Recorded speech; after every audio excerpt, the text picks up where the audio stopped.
Hello and welcome to Nintendo Voice, your voice for everything Nintendo. This is episode 107, recorded on the 21st of September 2017. My name is Lewis Pugh, and joining me to talk Nintendo, we have Harrison Milfeld. You have me. Harrison Milfeld. Sorry. What was the deal with that, Lewis? I didn't realise I changed it up. But in addition, we also have a Colin Crompton. Hello. Yes, one of me. Just one. One will do. Wait. Just one today. One today. One specifically. Preference like Colin Crompton, whereas led off by the most awkward pause at the beginning of the show's history. Yeah, you got the non-dead Colin Crompton. Yeah. Oh, well. This is good. I believe we're all non-dead, at least for this evening. Even for joining us. I can't speak for generations to come when they're listening to the great Nintendo Voice archives. Unfortunately, that may not be the case. But for now, if someone digs this up like 20 years into the future, well, more than that, I would say more like 40 or 50. But we're all gone, and they're like, "Oh, yeah, they are dead." Yeah. Who's going to look at this? The way you said that's really morbid. I know. It's like it's funny because they're already dead. Wow. Yeah. and would us talking about it not make that even more, amusing? Yeah. Well, I think the better question is, are there Nintendo products in 40, 50 years from now? That's the better question. Oh, there's a question. Yeah. Nintendo will outlive us all. that's the that's our super topic coming up soon. That's gonna be it. On this exciting, somewhat morbid themed show, we have the usual suspects. We're going to have some what we've been playing. We do have some new games to talk about. Harrison's looking particularly excited in his small little box down there currently. Yes, you notice my shirt I'm wearing right now. So I didn't before, actually. He's ready. Oh, awesome. In addition to what we've been playing, we do have the Nintendo news, and that's going to be it for the show. We are going to end the show though, giving out the two contenders for the next super topic. So look forward to that. But let's get straight into the good stuff. What we've been playing, and I won't delay this moment any more than it needs to. Harrison. Oh. Tell us all about Metroid. Yes, I picked up Metroid Samus Returns last week, and long and short of it right now, I'm loving it. I really... Mercury's team has done a fantastic job of actually crafting, what makes up to Metroid roots of 2D exploration, but also taking what was some will say is a much maligned and black sheep entry in the series from Metroid 2 in the original Game Boy. Yeah. And I know that most of us, once this was revealed back in E3, had a big shock to us. Came off, me coming off the high of Metroid Prime 4 just being a title being revealed, and just to feel like, well, wait a minute, we're getting a Metroid title in just a few short months, and now it's in my hands at this moment too.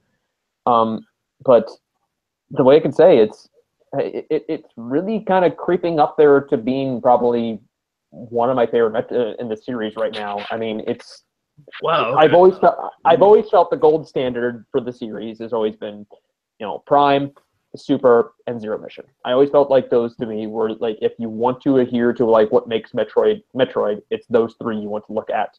And that's not to discredit, say, like, Echoes, Corruption, or even Fusion, or even to those people who like Other M for how different it was, and yet how divisive. Where Prime Pinball sit in that? Prime Pinball will definitely. Spectrum. Prime Pinball sits up somewhere above the original Metroid. I don't know. That's what I find very odd. People will put Prime Pinball, like when they do best Metroid games, you think like, oh, they lumped that in there? That's really? Yeah.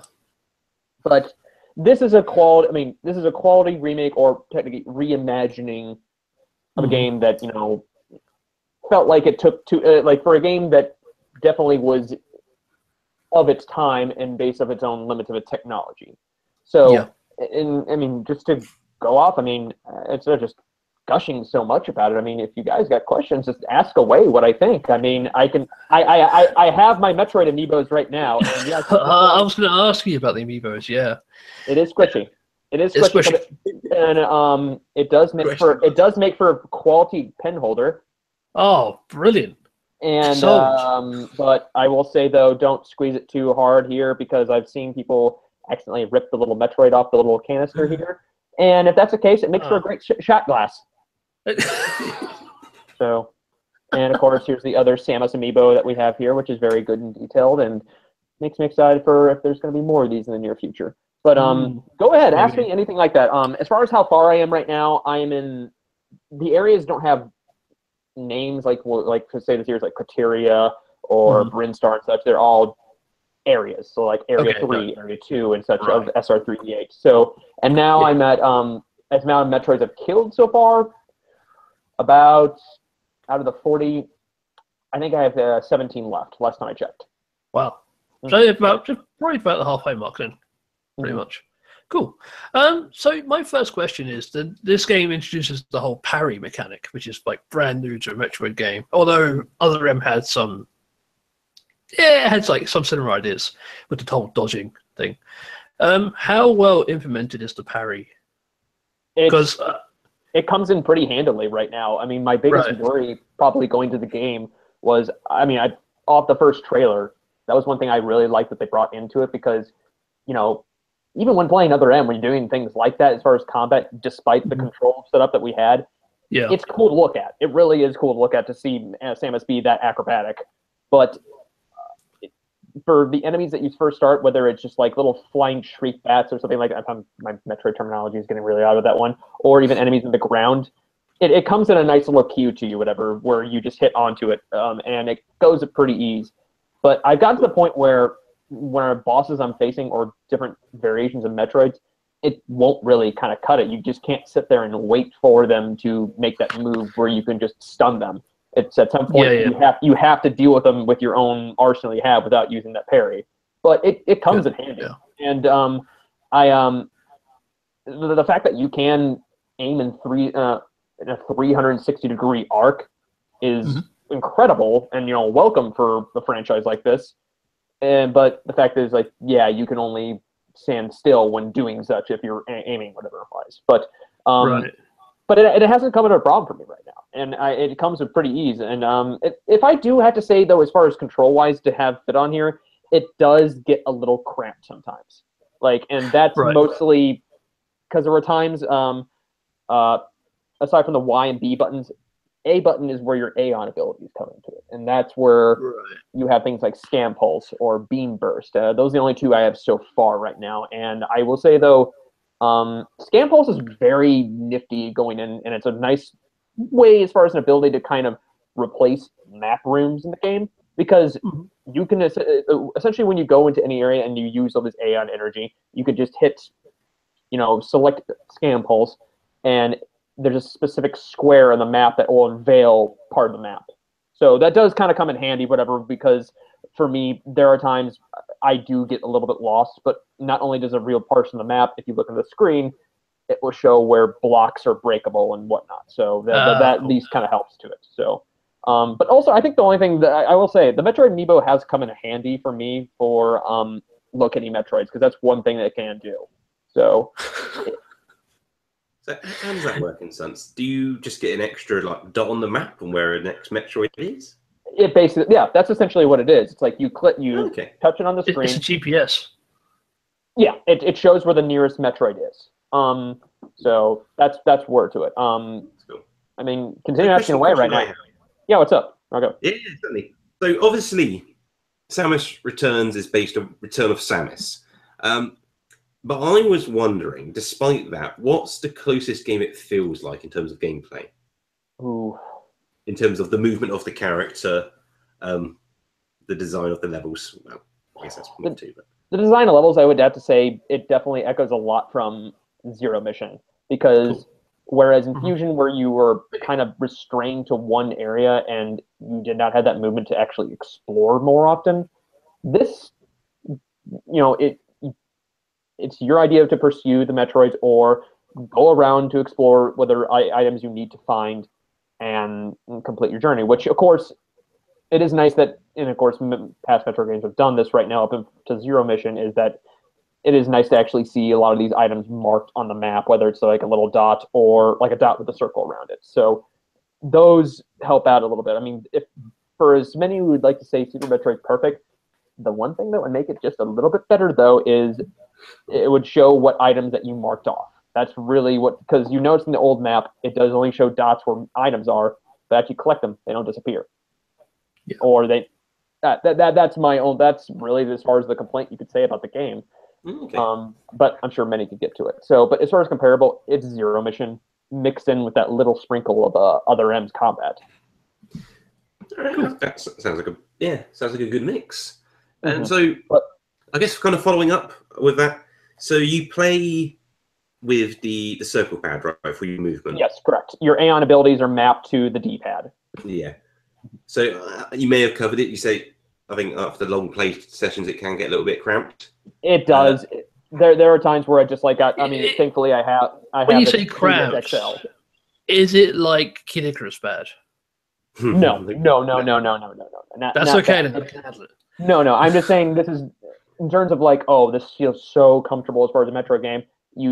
It controls well, but as far as like shoulder buttons and moving, like using the circle pad, I'm just saying it does get a little bit weirded out. But also, in terms of beam stacking, you use part of the D-pad, whatever, to not the D-pad, but part of the touchscreen to switch between those. But thankfully, that's on the right side of the touchscreen, so it at least has some room for you to use your thumb to switch in between to it. So that's where it kind of gets a little bit complicated. But it's nowhere near to a point where I'm hating it. I'm just saying maybe you could have thought a little bit extra to map these buttons out, or maybe, who knows, if this wouldn't have been a new 2DS exclusive, use like the ZL or ZR buttons. But that's they don't use it's a non-factor for me.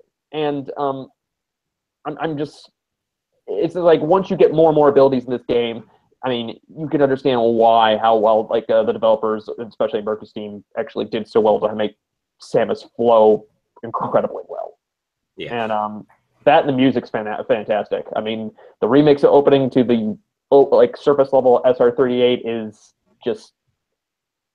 I expected nothing. I expected nothing less from Kenji Yamamoto. So, which by the way, I did read an article about him. Like on the Nintendo's Super Nintendo Classic website, they're doing developer diaries, and they had one interview with Yoshio Sakamoto and Kenji Yamamoto about the development of Super Metroid, and they got back down to the music, and I did not know about this. Like this was talked about like a decade ago, and I never knew about it at first. Is that Kenji Yamamoto would come up with most of the music for Metroid, humming to himself while he was on his motorbike. And one specific instance was the opening theme. He was on his motorbike, and he stopped to record it, and then he digitized it. That's how he came up with it. That's awesome. Yeah, so... But I will say, though, this is definitely not... And when you get in this game, it's not going to be a short experience. It's nothing nowhere near to, like, if you're playing Zero Mission or even Fusion, where it's going to be completed in about 5-6 hours. Yeah. Average time I've heard around is like 15 hours or so, and that's probably that's pretty long for a Metroid game. Yeah. Oh yeah. Mm-hmm. Especially for a 2D one. For a 2D Metroid game, actually, yeah, definitely. Wow. Yeah, that's all sounding good. One more thing I'm kind of curious about is, again, with the circle pad movement, because that gives you the 360 aim you were talking about in the beginning. Mm-hmm. Does that feel better than just kind of traditional, just snaps to 45 degrees? Or it does come a little bit. It does come a little bit more handy to that because, I mean, you definitely can aim at a directional while running. It's just as far as like running and then moving your arm around, like moving around. That's a little bit different that you could probably say, and it comes handy. Like I just said, I mean, there's moments where I do have to kind of sit and pause and rearrange my own body, whatever, to actually controlling this. So, but it works well. It really, really works well. I'm just glad this does well, and I really, really hope this game sells through the roof, just so we can get more of these. That sounds fantastic. So, I think if we are kind of wrapping up on this, it sounds like at least that what you've experienced from the game isn't necessarily different than what you would expect if this came from first party Nintendo. There's that. See, I played a little bit of what was their Mercury Steam's Castlevania title, and yes, Right. you can see what they go into it. But this is definitely. I mean, Nintendo does have a habit of taking these mid-tier developers, and not to say that these people, Mercury Steam, have talented people, but it just has that Nintendo magic where they just come in and just like, hey, how about do this, or help out, like, you know, sprinkle a little bit of that magic. Nintendo is so good at being the guiding hand. Like this is how this should be, and it just works whenever they do that. So, and they've done that with Monster games. They've done that with Next Level games, and to an effect, they've done that with outside developers as well. And I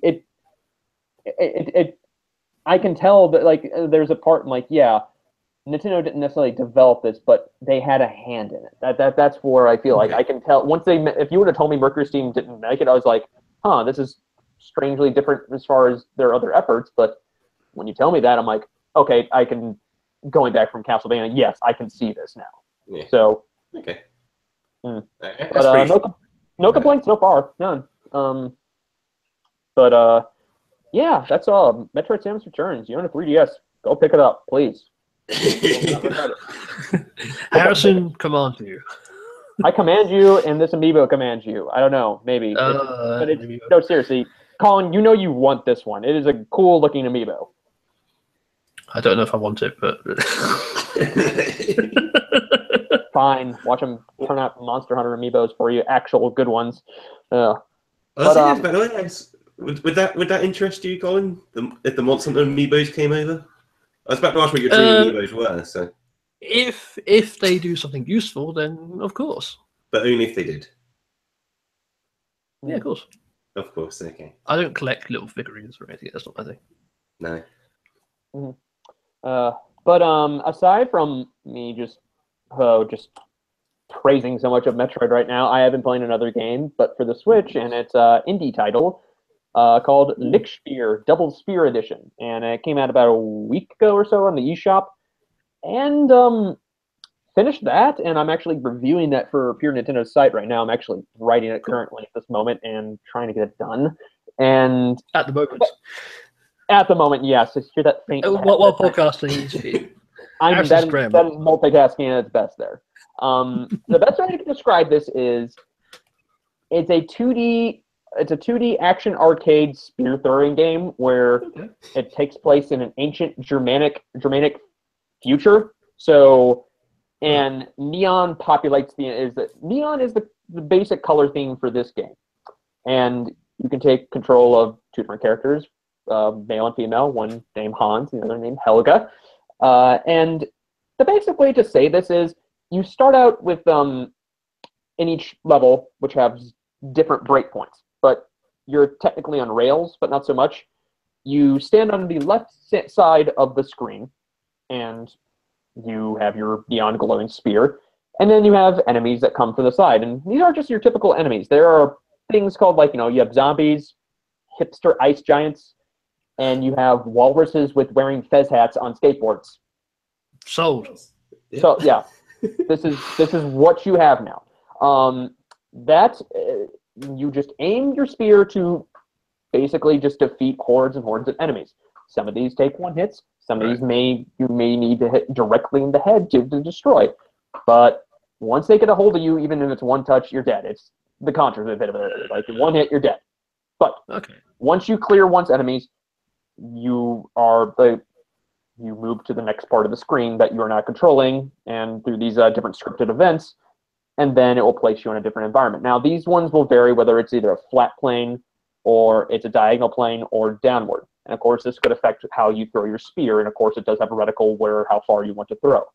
And I must say, though, this game can get me blood boiling, like, mad at times. Like, I can imagine, yes.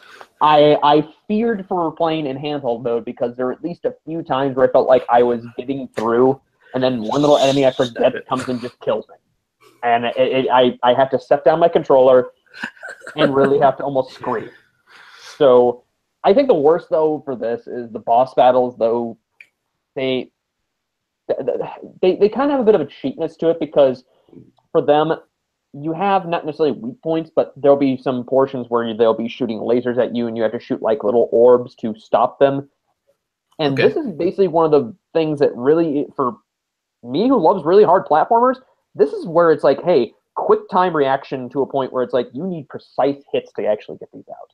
But for me, overall, it's like I enjoy it, but there's not much as far as you can do as far as just the basic gameplay mechanics. Sure, you'll have different varieties of enemies, and I think the only thing that kind of changed to it as far as it's the backgrounds and the environments that will kind of test your strength of whatever, like to kind of keep a lookout of where you're hitting. Like there'll be this disco palace club, whatever, everything's kind of like lighting up and it makes enemies hard to see. Right. Or for instance, there's one where you are thrown either to the right side, like the right side of the screen, where you have to adjust, your throwing speed and where these where these spears land. Or, for instance, the second to last level on this one is they'll place you on top of the ceiling, upside down. And that itself gets a little bit more difficult for me right there. I mean, thankfully, though, when you die, though, you don't go back to the beginning of the level. You just start at the beginning of where the screen was. Like, because once you go to a new screen, it's a checkpoint. That's what it is. Right. And that level particular that I was actually on the ceiling, though, I was having trouble adjusting to it. Whatever. I was like, okay, I'll change my sensitivity and my arrow. Maybe that works. No, because you're essentially going everything that's backwards, mapped up. So this is what I did. I took my Switch, turned it upside down, voila, finished. That was a way to get behind it. Now, do you feel it was intentional, or did you just kind of trick the system there? Oh, I tricked it right there. I mean, no, at first I was actually, no, I'm not kidding. At first I was actually looking at my TV and I looked upside down with my Pro Controller doing this, and I realized, no, I'm not having neck problems for the next couple days. And I just took it out of the dock and I just turned it up, the tablet upside down, and that helped. So those are the many things of Licksphere that kind of threw at me. A fun little distraction. It's finished in about 3.5 hours, but as far as its price and as far as variety, it'll have your attention for a little bit, but for something like that, it's like I wish there was more variety. I mean, the only difference as far as this Double Spear edition of this one is that you can have co-op, which I haven't tried out a little bit. But yeah, if you get it, it's available. Check it out for a little bit. I'm not as far as demo, but it's just be prepared to just scream at things that just feel that's so unfair. You can scream with a friend, so it's all good. Scream together, yeah. That'd be a pretty tagline. Yeah, that would be a little bit wordy with the rest of it, but I think it'll be in theme. Be great. Yeah, I can see it. But that's what I've been playing now. Cool. Yeah, that's a good variety there, to be honest. And Colin, now. Me. What can you add? Yeah, so I'm going to quickly wrap up. I mean, I wasn't on last week's show because of internet issues, which are always fun to deal with. I'm going to follow up on what I mentioned in episode 105. I was playing Minish Cap at the time. I finished Minish Cap. Final thoughts on Minish Cap. It's a really solid, really good 2D Zelda game. The last hour and a half, terrible. The last dungeon is just so poorly. It feels like it was rushed designed. It was like, we need a final dungeon. It's just like a series of boss rooms, basically. I never did finish Minish Cap. But I did hear it has one of the hardest. I heard it has one of the hardest final bosses in Zelda history.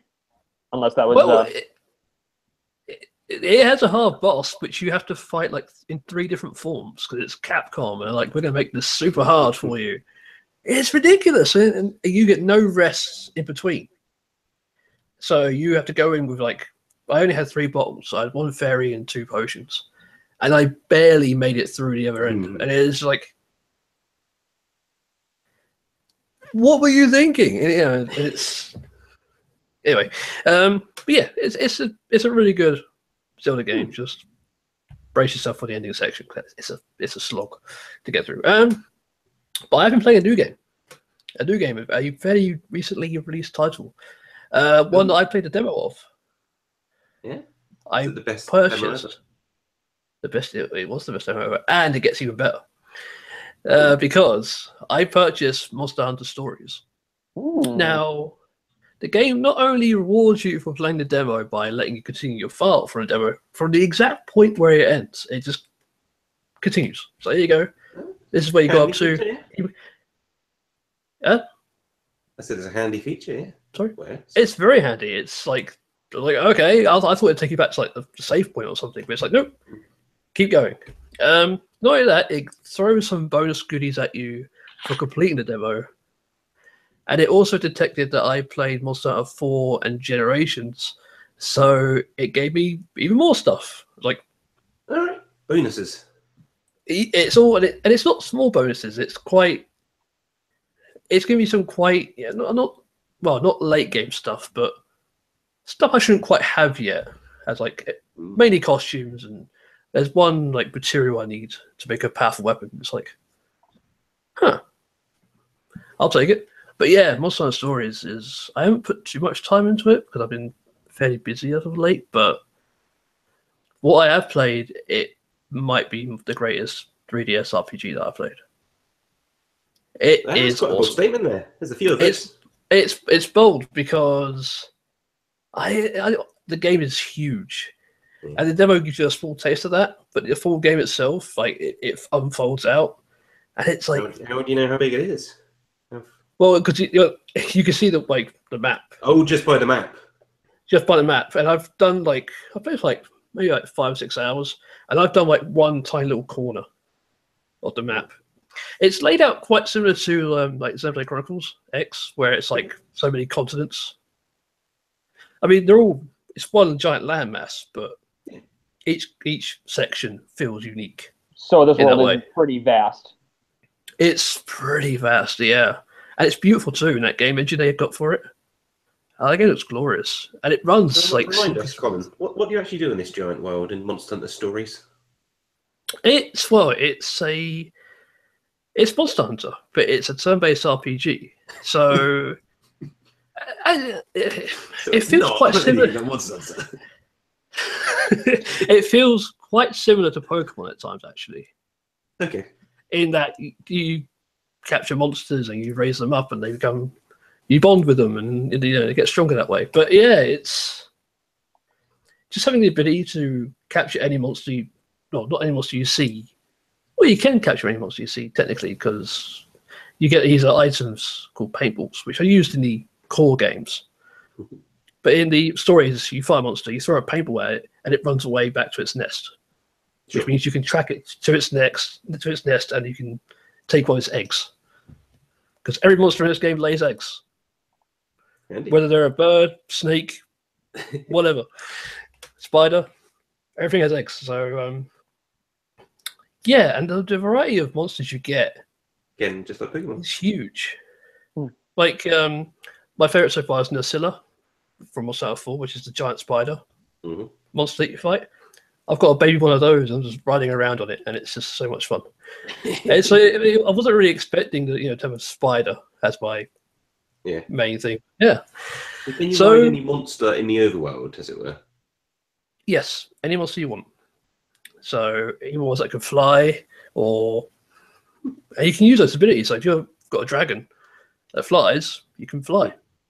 You can just take off, and it's it's awesome. That sounds pretty cool. But I've got a few monsters. Okay, what? Is there any way to compete, like in Pokemon? Can you fight someone else? You can do. Yeah, they're called rider battles. I've only had a few so far in the story part of the game, but there is a whole online section dedicated to it. So you can go online and battle your friends and compare monsters and that kind of thing. You can't trade, which I always thought was a bit like, it makes sense. Because the monsters are randomly generated. They all have randomly generated stats, and so strange. I feel like they kind of missed a trick there. Because that would have made more sense, but no, it's just purely. The battles are cool still. I'll take just battles. Yeah, pretty much. It's just you get to show off your monsters to your friends. That's basically it. But yeah, the story is awesome. I really want to play more of it, but I said time's been a bit tight. But yeah. I guess that is one of the benefits of it being a 3DS game. Exactly. You are tight on time. It's slightly easier to open up for Steam Mode. It's one of those games I've got to chip away at, but I'll be there chipping away at it for many hours, I think. Years to come. Yeah. Maybe. We'll see. That's inevitable Switch sequel. I would be surprised, honestly. Oh, they just announced a Japan's getting a free update, which includes more story content and like more monsters and stuff. I was like, are we getting that update? I kind of hope so. Okay. Oh, are we sure we don't already have that in our game? That's the thing. I don't know because their update makes like version 1.3. And I'm like, do we have? Because ours is 1.0. So exactly, do we already have that stuff? It's with very that naming in mind. It sounds like we might already have that. Possibly, we'll see. I don't know, sure. But it reminds me of what they did with Bravely Default. And yes, I think there's been a few other free second layer. Yeah, definitely. That update's not out till I believe in the middle of October or November. Okay, something like that. So maybe we'll find out more later, closer to the date. But we shall see. All right, that's pretty much me. One question that I want to ask though about this, as far as playing, whereas like other generations last year was kind of a greatest hits album, like a greatest hits portion of like Monster Hunter games of the past, and very much so. Yeah. Would you say though this is one that beginners would be able to jump into, or is this more for still like, hey, if you're well fashioned with Monster Hunter, stay or clear for this? That's kind of the thing. They don't really explain the monsters that well in stories. So if you're a person who played Monster Hunter before, you know the monsters. They don't really tell you what the monsters can and can't do. So some monsters can swim, some can just run, some just can like sniff out certain monsters and things like that, track things. That knowledge kind of comes from the core games for me. Cause I know what those monsters behave like in the main games. If they want to appeal to new players, completely new to the series, they probably should explain those like sections a bit better. Mm-hmm. But that's probably the only thing. It's very the core games. Now play this version kind of thing. Yeah. Yeah, that's cool. Yeah, I mean, I've yet to actually download the demo, so I'll probably do that soon. It looks like a game I would enjoy, but I'm struggling to jump back to the 3DS. But there are a bunch of reasons for me to, take it off charge, as it were. It is charged. It's ready to go. It's all good. Awesome. Yeah. It's probably my life left in the 3DS. It's not bad. Yeah. So I've not been playing the 3DS. I've been playing my Switch. So I've got an update to give. And I've got a somewhat new game, new to me to talk about. We'll start with the new first. So I picked up a bit on a whim. Let's get this right. Azure Striker Gunvolt Striker Pack. Oh, that is cool. And so this is the first two Gunvolt games which came out on the 3DS originally. I assume it was 3DS originally. Yeah, they were. I have the second one, and I have on my 3DS, but I haven't finished it yet. I don't know. I still need to get on that. But and Colin, have you played either of these two? No, I've been very intrigued by them, but I've never dove in. They're by they're by Inti to create. They're the same guys who did the Mega Man 8 and 9 revivals. So nice. Yeah. Mm-hmm. Yeah, I remember. I think it was when we were on the show together, at least. So a little while back, Holly. I remember her talking about the first Azure Striker. Way back when. Yeah. Yeah, that's how I got interested in it, actually. At first, when she was talking, I saw some screen caps of it. I'm like, this reminds me a lot about Mega Man. I saw the developer. Okay, it is definitely part of it. So it's definitely, yeah. Mega Man spirit, yeah. Mm-hmm. It is. Well, I mean, it definitely is by name. They jam that Azure unwieldy, Azure Striker into that title, Yeah. where Gunvolt would have been fine. I think that's a cool name. But yeah, the Azure Striker Gunvolt Striker pack is what we're left with in the end, and so it's not really much like Mega Man, I don't think, but I don't think that's a bad thing. Isn't it not like an action platformer? It is an action platformer, but I feel it's very distinct. The main mechanic, I think, just completely sets it apart. Which is, so yes, it's a 2D platformer where you shoot a gun primarily, but the bullets themselves do very minimal damage to your enemies, and so the twist to the game is each bullet that is inside your enemy, acts as this kind of reaction to when you do your actual electric attack move, which is kind of its main ability. Okay. It's basically a tagging system. And so the more bullets you got in them, when you do this electric field around you, then they'll start taking damage multiplied by the amount of bullets. Sweet. Cool. But at the same time, it also slows down the character, even if they're, mid-jump or falling down. And so you can use that as a bullet timey type system as well. And they introduced some other things. So you got like a jumping and dash, and you can combine that with your electric shield, which make you slow your descent as well. So you've got lots of mobility options. The combat has generally got this pretty cool twist to it. And one thing which shouldn't be missed out, it might be slightly obvious with the name, but it's a very Japanese, it's a very anime in particular inspired game. Can we mention it's got great sprite work though too. I mean, beautiful looking sprite work, especially in the boss battle. Yes, and those sprites look gigantic as well if you're playing them on the Switch and the TV. Yeah, I can't imagine what they look like too, man. That's the other weird thing. So at first I thought, oh, this is a bit of a bizarre pick to bring to the Switch. And it took me a while to realise after I'd been playing, actually, yeah, this is really cool. Actually, this worked quite well on the TV. When I realised, oh, yes, I can actually play it like a portable game still. It's still a portable game if you want it to be. And so it is cool that it is this kind of avenue for portable games to make the jump to console because it is still portable. I'm looking at it still. But going alongside that, a point which needs to be made is the mixed presentation of this port in particular.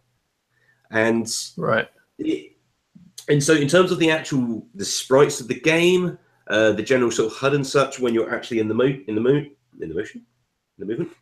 it all is fine. It just kind of looks as you expect blown up. Certain bits, like when the characters start talking, or when you're outside of other menus, and you get this mix of where they've kind of HDified things, and they're like much sharper objects. And then you have some text which is nice and sharp, and you got some text which is the original 3DS game that's blown up. It's like blurry. And like certain bits get a bit jarring. Like 90% of the game looks fine when you're actually playing the game. The character portraits come up. They look a little bit different, but it takes advantage of the HD graphics, nice and sharp. But it's like, much as I would expect it might have originally. But also, this is a nice crisp image of this person, which I imagine it probably wasn't before either. And so there's a few little weird quirks of it. But in that side, I guess if you were playing it as a portable system, a much sharper version of the original game. Whereas if you're playing it on a big TV, it's weird mixed match. But still recommend them. I'm having fun with this one. So where I am currently, I believe I'm near the end of the first game now. Right. Because did it take you long do you feel like the game's got a long length to it? It's quite a decent amount of time. I've played about 5-6 hours. This game's kind of complete. I mean, if you're thinking about what you're dealing with, the structure, it's the same structure as a Mega Man game, just the different gameplay elements. Yet you have these different bosses with different elements that you have to face. So, unless I'm remembering that correctly from the bosses. No, that's correct. So it kind of, it's not really a spoiler. It starts off, you play like an intro sort of stage, and then after that, it looks like, it's then another wink nod, because you've got your stage select, and they're all kind of represented by the bosses. And I assume that would be where the game ended, but spoiler alert, it doesn't. There's some more levels afterwards. Bum. Yeah. Exactly. I'm just seeing if I've played 5 or more hours of this game or not. Wow. So it's at least 5 or more hours I've played it for so far. Which isn't so bad, because obviously the Striker pack is both games. I've yet to touch the second, because I did read some reviews first, and they did say, not because of story reasons, but apparently the second game generally does build on top of the first. It's a much better game for it. Okay. But the first game's still good, but you don't want to do it the other way around. So I'm guessing they probably leave out some explanations from the first game to the second, so you kind of have to familiarize yourself with the first one to get the hold of those mechanics. Yes. So in the second one, mechanics more so than story. I think the story. Yeah. I mean, I quite like it. it, to be honest. But you know, very anime. I do want to say though, does it look good, especially on the screen? I mean, I like blown up a bigger screen, knowing that this is it does. Yeah, it's weird. I feel obliged to mention there are some weird inconsistencies here and there, but yeah, most of the time it looks really nice. In terms of again, actually playing the game, the sprite work is absolutely fantastic. Special effects look great. It makes it look like a kind of like a Super Nintendo type game, which is weird. It's just getting that like small 2D sprite game and blowing up to a TV. Oh yeah, it kind of looks like a game of that era instead, at least in my brain, a portable game blown up. But yeah, it looks good. And the other thing, although I've not played the original, I've heard the original played in 30 frames, where this game plays in 60. Ooh. Little bonus there. Bonus frames. Bonus frames. Double the frames. Double the frames. Double the frames. So, I'll hopefully finish it soon. I'm very frustrated on the boss rush stage I'm on though. Is it exceedingly? Is it brutal? I'm stuck in a lift going up and got to fight all the bosses. I forgot. It's not like a room after room. It's a lift, like a giant elevator shaft. And you don't even recover after each fight. You just got to beat all the bosses of the game now. Yeah, there's no break. There's no part where you get more health or anything. No, it's like, oh yeah, here's all the bosses again. Okay, you're throwing them at me. That's fine. It does remind me of a little thing. I'm not sure how much difference it makes. But you can replay stages. You can. I haven't mentioned it all. You can upgrade your character's abilities, missions as well. So replaying previously fought stages with certain goals in mind, completing them with a certain grade, under a certain amount of time, or doing something else. So you can go back, get slightly better. They do seem very minimal. But you technically could go back, become better as a character, and then replay it. But yeah, it's mini stages, basically what it is. But I will beat it. I will beat your mini stage. However, beyond the mini stage, I have a little bit more Mario Rabbids to talk about. Ooh, cool. It's I am on the last world, as that I'm aware of, because the game's kind of split up into these quarters. So I'm assuming I'm at the last bit now. I'm at the fiery quarter. Have you fallen in love with the Rabbids yet, or not? Oh, I didn't have to. I was always a fan of the Rabbids.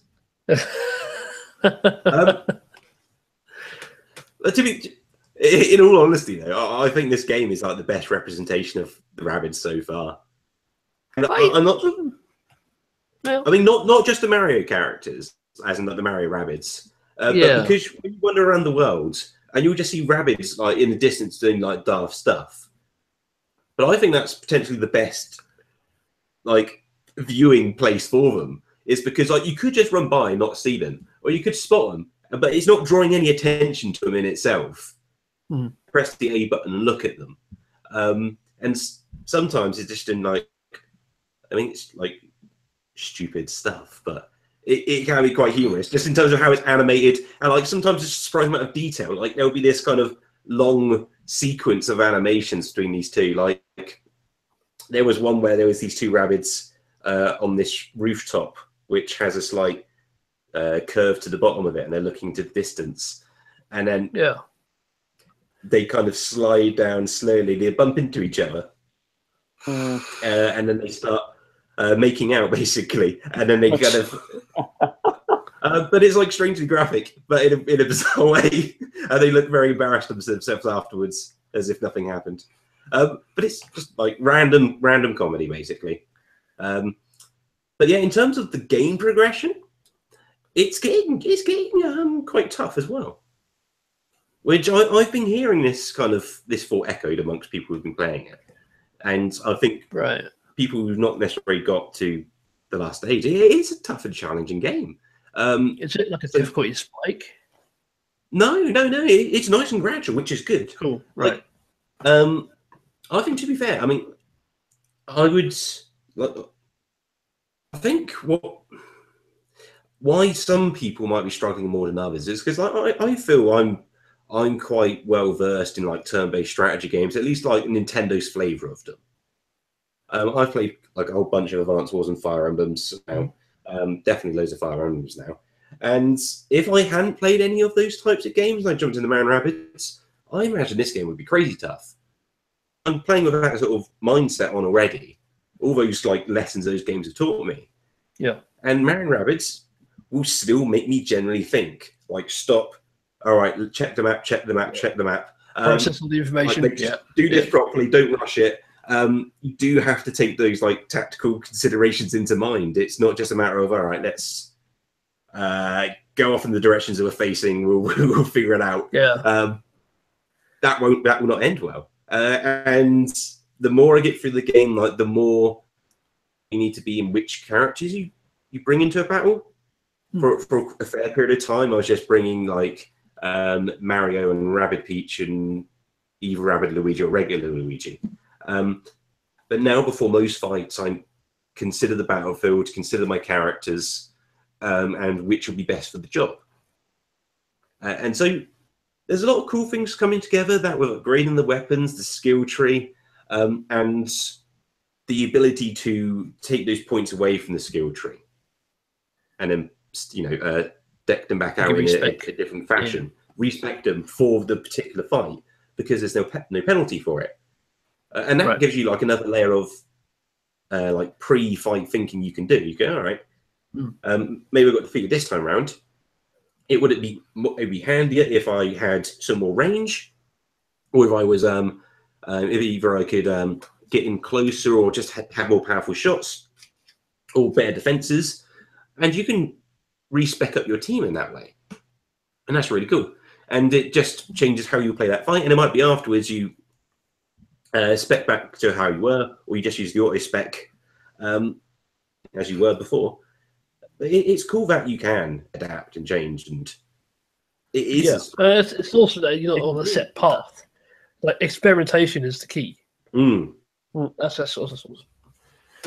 It does a bunch of good things, to keep that spirit in mind. Like the fact that everyone gets the same amount of skill points for the tree, regardless of who picks them up or who's battling.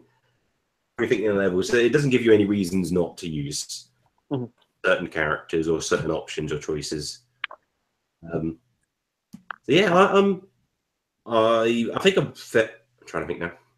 So I'm fairly at the beginning of this fourth world, right? So it will be cool to see how this in particular progresses. Is it just been a nice steady increase like as it's been so far, or is it things are going to get crazy? We shall see.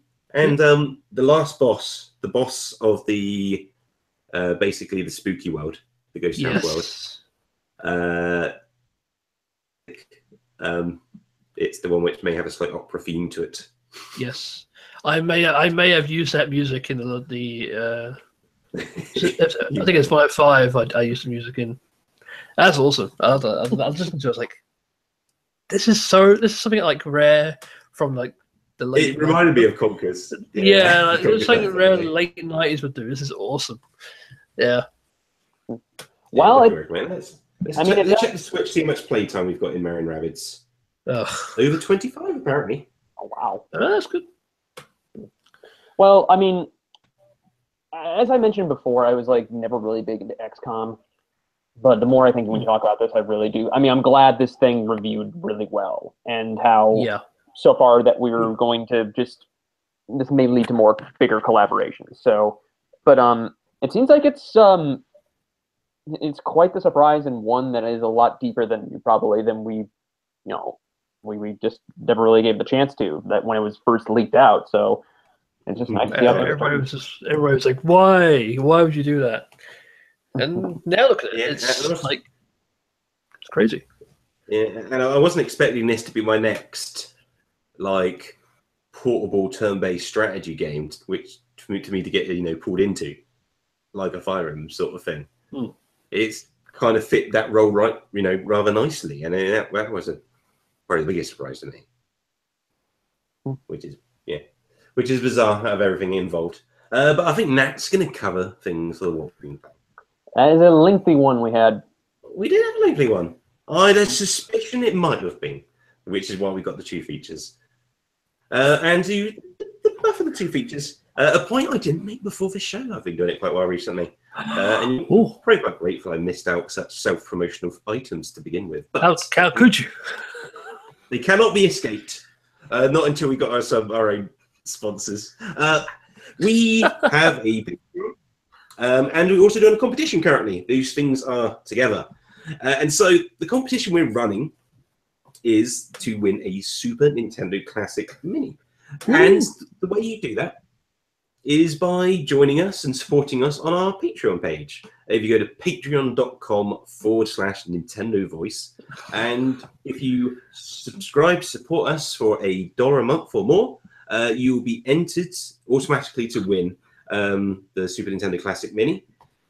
And the way it works is I've essentially pre-ordered one. When it arrives to me, I will pick a random Patreon supporter out of a hat, and the Super Nintendo Mini Classic, I shall ship it out to you.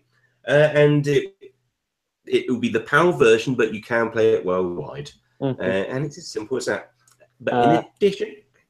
Can I just say, like, all through your spiel, which is very good, by the way, Lewis, but Harrison was just messing around with his Metroid amiibo all the way through it.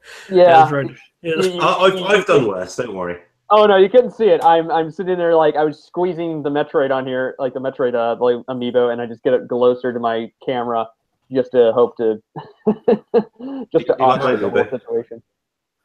Oh. That's not an amiibo. That's capitalism. It is. It's an amiibo. I tap it on my Switch. That is something that now Mario Kart's running.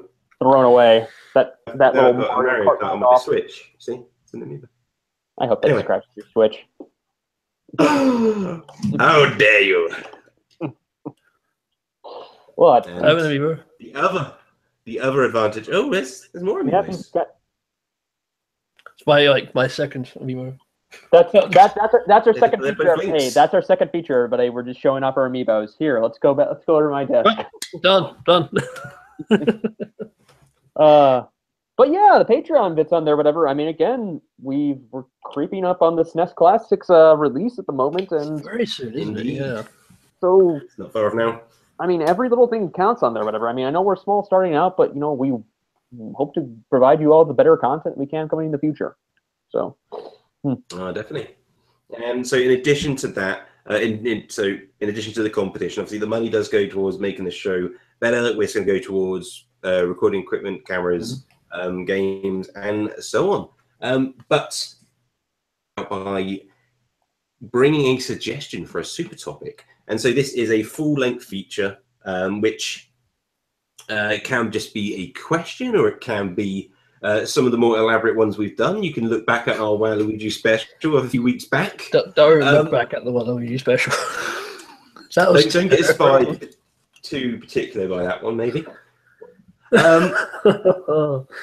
If you get any crazy ideas, do go over to patreon.com/Nintendo Voice and simply create a post about it. And it's as simple as that.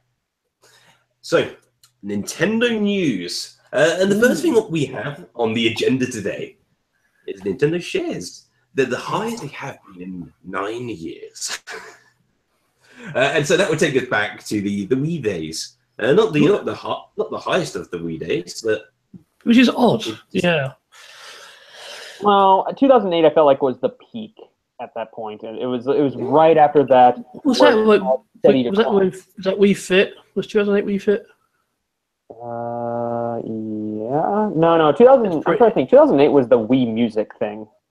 Oh, Wii Music. We have sort of the successors of Wii Music. No. And it brings it back. But is anybody else surprised by this, though, as far as when it comes to it? I mean, you knew things were going to kind of go up as far as, like, up an incline for the way the Switch is selling at this point. I mean, we all saw the MPD results from last month, from August, which surprisingly, everybody was asking why wasn't Mario and Rabbids included in that. I think it was because it was so late in the month it was not included, so it was the September month. Breath of the Wild continued to sell well, and Splatoon 2, and obviously I know that ARMS kind of just took a dive, which is a shame, but other than that, though, well, here's one thing I want to know. Grand Theft Auto 5 continues to sell well years after its release. It's number 2 in August. And I know that we're getting LA Noire coming to the Switch. And Grand Theft Auto 5 was on the PS3 and the Xbox 360. Way back in the day, yep. I want to know what executive up there at Rockstar's like, hey, we could probably sell 3 million copies of this on the Switch, though. I mean, just to have this in portable. But whatever. I mean, I'm port begging. That's what I'm doing. So, again, shares are doing well. Write a letter to Rockstar. Be like, hey, I'm port begging. Yes. But I don't know. What are the numbers? It's obviously good news. I mean, the fact that it's in the 9 years isn't necessarily the significant part of the story. I think it's more so that it's kind of putting on paper that, you know, what Nintendo is doing beyond just positive opinions around the internet and so on. It actually is generating money for the company.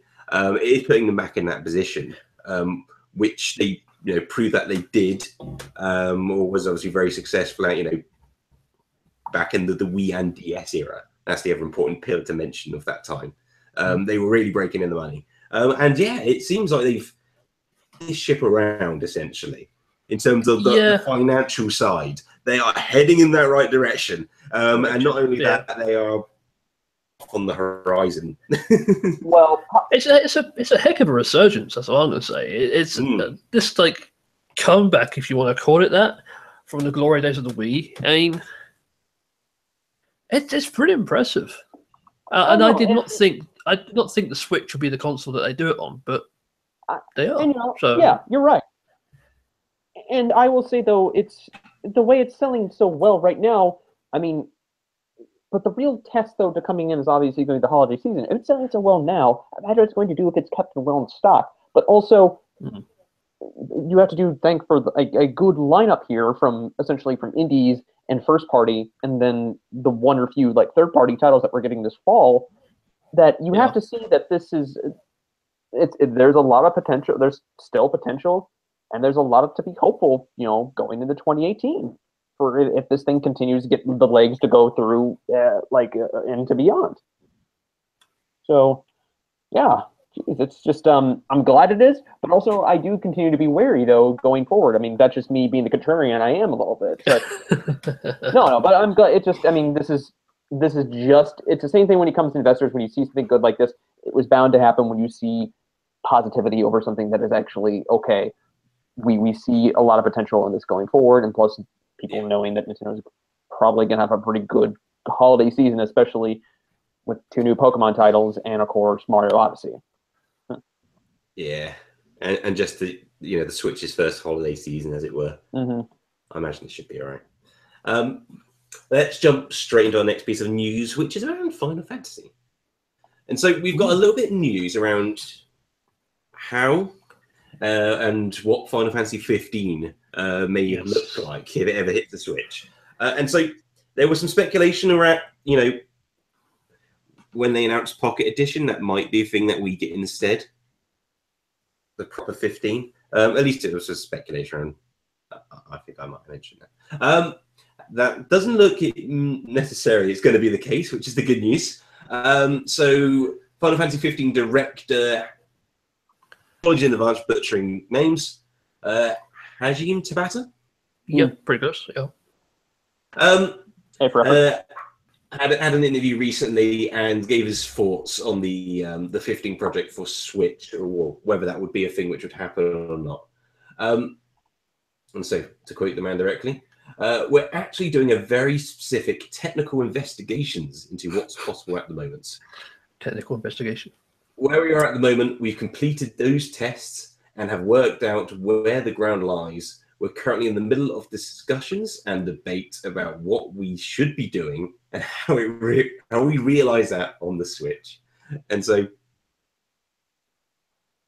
it's a little wishy-washy, but it's sounding like it's at least a possibility. It's not a that cannot be done, which we've seen in the past. That's right. I think honestly, knowing Square, that they'll put it off. I think they'll do it. I think it'll be a dumbed down version of 15, but I don't think it'll be the Pocket version. But I will think it'll be scaled back a bit to just from the Switch. But so yeah, I think back. Do you just mean graphically? Pretty much. Do you mean like other things as well? Okay, it would just look. Yeah, I don't think they'll cut content or anything like that. But I think it will just look a little bit less glossy than the other versions. But which for a mobile, portable version, people will take. It would seem like conventional wisdom would have been to try the Pocket version on there, but knowing Nintendo's audience and knowing right now, it would just would that go over well for people who've been wanting to try it, like Final Fantasy 15 for the first time. But for something like this, though, I don't mind too much, especially like I'd assume Pocket Edition wouldn't be charged, the same as what you would expect 15 just to come out. Like, I assume Pocket Edition's like a $10 thing. It's not really $50, right? No, I think basically for something like that, they would definitely charge it a premium. But but looking at this, what companies are trying hard, it seems like, to get their games on the Switch without, it seems like, cutting too many corners. I mean, the worst that you could probably see for something like this is textures are pretty much not as good. Like, draw distance is a little bit muddy, and of course, you have resolution and frame rate. Those can be the issues. It's just, and judging probably from Final Fantasy 15's director and going up past moments, didn't they say at one point they tried to implement, I think, the current engine that they had for Final Fantasy 15, but they failed at it. But now this is them trying to basically, it seems like, to pack as much as they can, whatever, for little room they have. But also, they're trying to find a workaround to get in it. Yeah. We'll see. We'll see what they do. But I think they can pull it off. But I think we'll definitely get.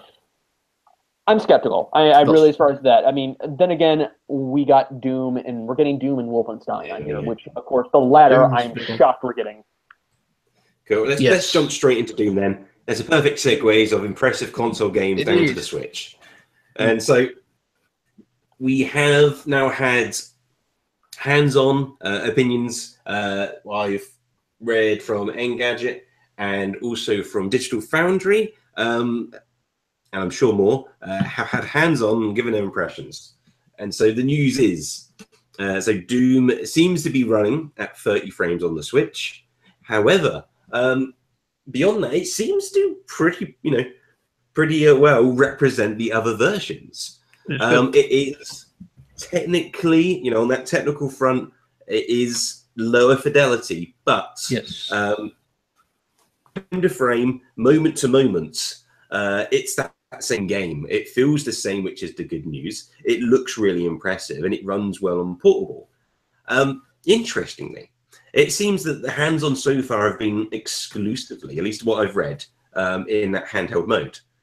And so we don't know how much of a difference, like you would assume the dock mode is going to look better than the handheld mode, but how that compares more to the other versions. Well, that's just like the track record we've seen so far in Switch games. Yeah. Certain games, run better when it's docked opposed to when it's not docked. I mean, some games are identical, and I think there's been at least one weird issue, which is like Zelda. Zelda was a big one. Actually, I guess that was the weird one. That did technically in certain areas. That was the odd one. Yeah, but it wasn't so bad to point right there. I never really. I mean, it was. And I believe they fixed that issue. Not anyway, so, yeah. Mm-hmm. It was. So yeah, like I guess knowing that Doom at least seems to feel like Doom, play like Doom. So I guess more so for you, Harrison. Kind of change your opinion on this port? No, not at all. I guess is this something you may be getting down the road? I played a little bit. I did play bits and parts of like this current iteration. The Doom last year. Loved it from what I got, and I may end up wanting to double dip on that. Well, yeah, double dip on this one just to support third parties and getting more on here. But as far as what I saw in here, from I see, especially off screen, yeah, it looks good. It just, the 30 frames per second bit is a bummer, but still, that's the price to pay to actually get this thing running on here. I mean, but they said this is just for docked or undocked mode. We haven't seen it docked, right? Correct, yes. So, I mean, it could be that it's like the same resolution, but it jumps to 60. Or it could be it stays at 30, but it's at a much higher resolution. That's an interesting trade. That's an interesting trade-off for that. I mean, but then again, it does make you kind of feel for the future of whether the Switch, if they really do something like what they did with the 3DS and the new 3DS. They offer something that gives it that extra little boost where there's little of this change in between the docked and undocked mode. I mean, again, that's way too early for me to say, but that's just things probably in my mind to go into it. But we'll come back to that in a few years. I'm sure. Yeah, we will. And also, I did find out who's handling this port. It's Panic Button, and I learned today they're the same people who are porting over Rocket League to us. Awesome. So they're busy. It also means it's a studio to keep your eyes on as well. Much like Tantalus. Very true. Indeed. And so, not as smooth as a segue, but moving on from Doom to Netflix. There's a Doom movie which I've never seen. That's a movie. The one on the right. At least. You talk about the one with Carl Urban and The Rock? Yes. Apparently, it's got like a 1 minute first person shooter segment. Yes, best part of the movie. It's still the best part of the movie. Yes. There we go. I never thought to a point where I get a movie where you make The Rock unlikable to a point where I hate the entire movie.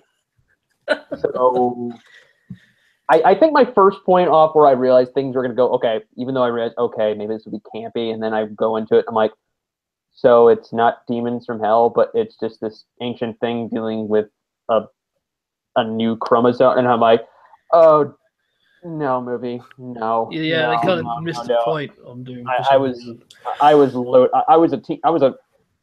loaded watching that movie, so, and I was underage, so yeah.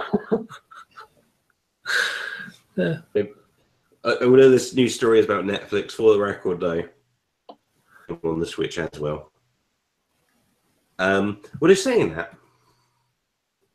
Is original Doom in? Wait, what? Is there an unlockable version of Doom in Doom? I don't think so. The original Doom in 2016, there isn't. Yeah. No, I think last time they did that was it Rage? You got lots of Doom in Rage. No. PS3 and 360. It might have been. I might have been thinking back on Doom 3. You can play classic maps, like in the that's what you're probably thinking about. So, okay. But what about Netflix? What about Netflix here? Netflix, all right, Harrison. Since you asked, apparently Netflix has made the Netflix app for the Switch, but it's not on the Switch. Is that? Yeah. What's that about? Waiting on Nintendo. I don't know. It's made. It's finished. It's finished, but they're waiting approval. So. Probably. Now, Which obviously leads to the question of why.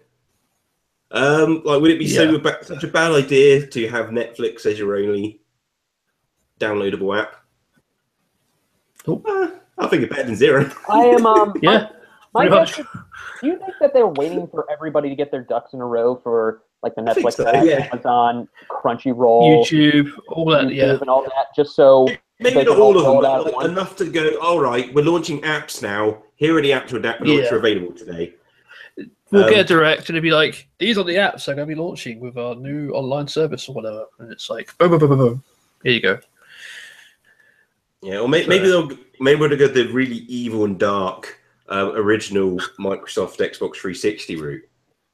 Oh, no. And put all these apps behind their premium paywall. Of course. That's what you do. The yearly service to access Netflix. That would not fly today. So Nintendo may try it. So, off the top of your head, when do you think we'll expect Netflix to be on the Switch? this year, just like hearing more about these types of stories, I can't imagine it's that far off. It's just going to be. It's waiting on a bit of red tape.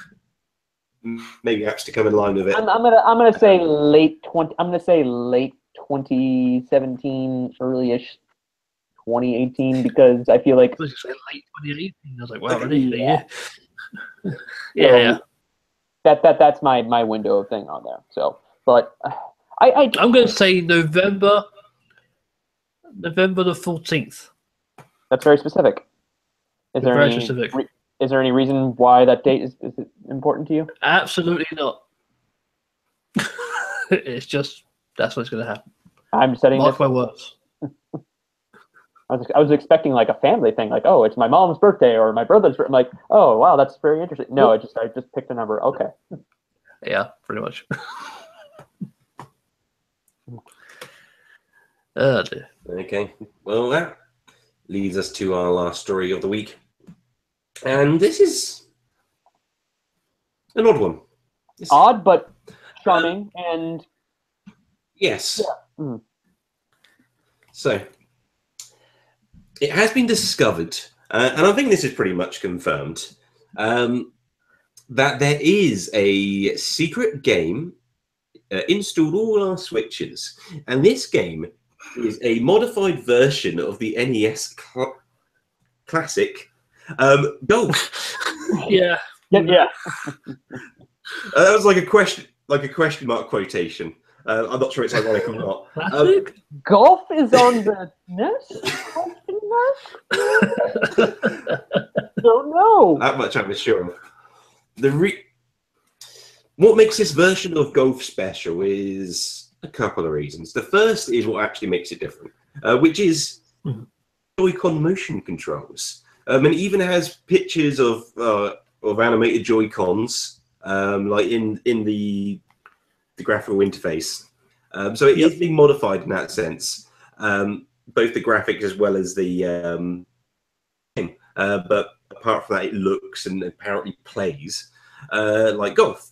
And the other thing which makes this version of Golf interesting is the way you unlock it. And so, which Lewis tried to attempt during our pre-show, and yes, I was wondering if are we live right now and he's doing this? So we are. It would have been a great way to asking, Harrison. Yes, we are live right now. No. But how do we? Tell everybody how you unlock this game. Supposedly. Okay. Well, the way you do it, let me unlock my Switch first. Oh, he's going to attempt it again. Okay. Of course.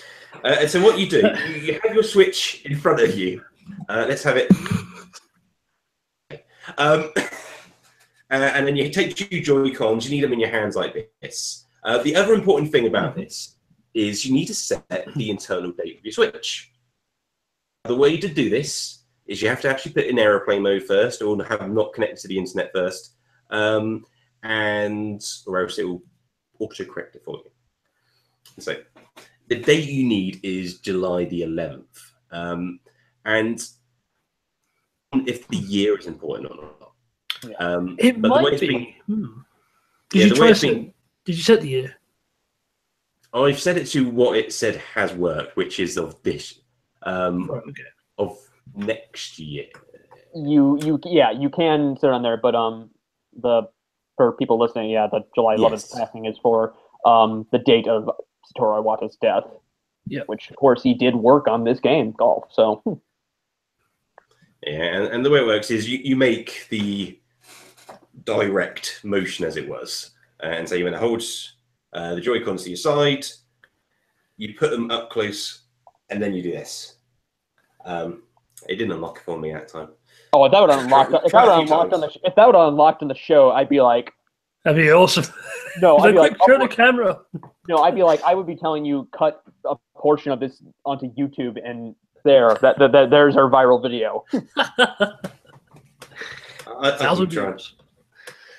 Well, I mean, the video works whether Golf appears or not. You see, that's the genius. You still got me doing this ridiculous action. Let me do a fast version. Nah, no golf. No golf today, people. Oh. No. That's the end of the news, though. But that was what do we think about this hidden? Just before we say the end news, what do we think about this whole little thing on there? I mean, it's a very neat little Easter egg going into it, and it's an awesome little tribute to Iwata. It really is. It's a nice little. I felt like Balloon Fight would have been better, but yeah, because that's the game he's probably most famous for, programming. Yeah, really. Yeah. This is just gonna keep trying. He will get it. He will get it soon. Do we know the actual connection in particular with Golf, or do we reckon that the unlock mechanic came afterwards? Or do you reckon it was all deliberate? It's like, oh, we want to tribute Iwata with Golf. I mean, he definitely worked on Golf, but it's not. It wasn't like by any means. I was wondering if he had a significant role in that for the first time, or I guess it's something worth doing some digging on. Like there might be a more significant connection between Iwata and Golf. It might be, but I don't know. Maybe because it's Golf. It could be one of those things which got paired together. Like Golf was this tech demo for Joy-Con controls or something. Maybe.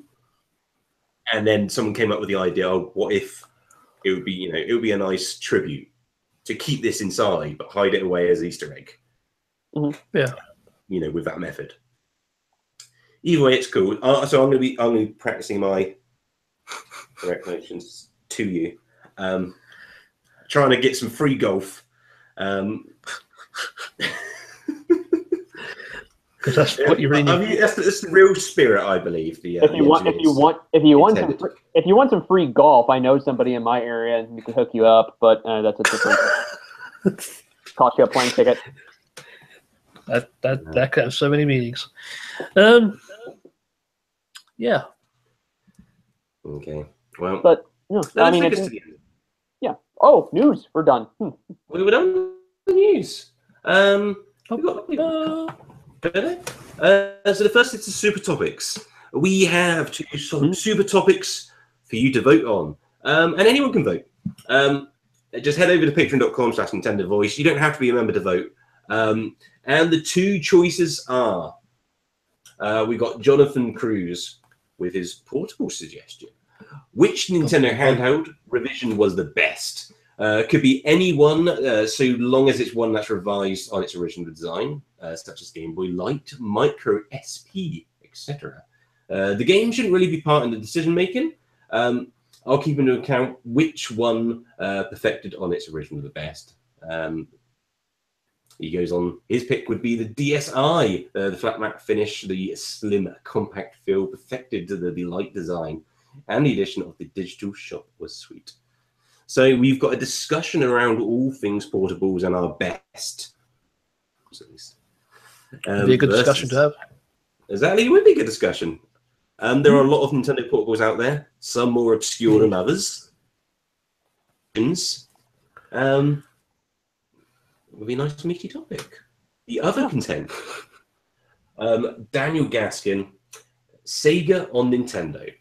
Jumping on the Sonic Mania bandwagon, do a discussion on the history of Sega games, ports on previous and current gen consoles. So basically a question about which would be leading up to say like, okay, the first Sonic game that are replaced on the GameCube up until now. Like, what? Pretty what much, yeah. Mm-hmm. Yeah, it's just discussing all things Sega on Nintendo. So any Sega games which have been ported across or have been original on Nintendo systems afterwards are best and are, I guess, are most memorable of all those. And so they're the two you got to choose from. So patron.com/Nintendo Voice. You don't have to be a member to vote. You'll find it will be the top of the posts, and you can just vote on one. The one with the most votes will be what we'll be discussing next week. And of course, if you are a Patreon member, you can chuck in your own super topic suggestions, the same place, but you have the ability to post in, Patreon only place. It's a very, very nice place. You should pay a little visit. However, this does take us to the end of this wonderful show where there was no golf, but shame. good times. And so, Harrison, first up, where can people find you? And do you have anything else you want to mention before we close up the show? Well, you can find me here or anywhere else, such as like Twitter at @HMilfeld. And if you want to add me on Switch, I have my friend code posted on top of my profile. So there you go there. As far as anything else to plug, do check us out. Check most of my other colleagues over at purenintendo.com. We're hopefully getting on their podcast started up a little bit so I can help out with them and be contributing more and more. Oh, that'd be cool. Well, that'd be awesome. Yeah, thank you. It's just that's what I've been doing as of this late right now, and aside from just trying to fit as many games I can into short amount portions of the day. So that is me. All right. And Lewis is still trying to go. There's still time. There's still time. Well, I'll try and drag one out of it. Yeah, you can follow me on Twitter, which is @HarleyandBard, which is pretty much how you think it's spelled. Not much to plug. I do stream every day, 6 p.m. UK time. Lately, I've been on a bit of a N64 and Game Boy Advance kind of binge right now. So, yeah, I've been going for Banjo-Kazooie currently. Go. Yeah, you didn't buy me enough time. Sorry. We need new time now. We have no time. However, if you want to contact me, you can do so over on Twitter. The word you need is Leuvision, and the way you spell that is Leuvsion. And I don't really have anything to plug today. So that is it for the show. Thank you once again for tuning in, for listening, for watching, for joining on the chat. This has been Nintendo Voice. Farewell, everybody. Take care, everyone.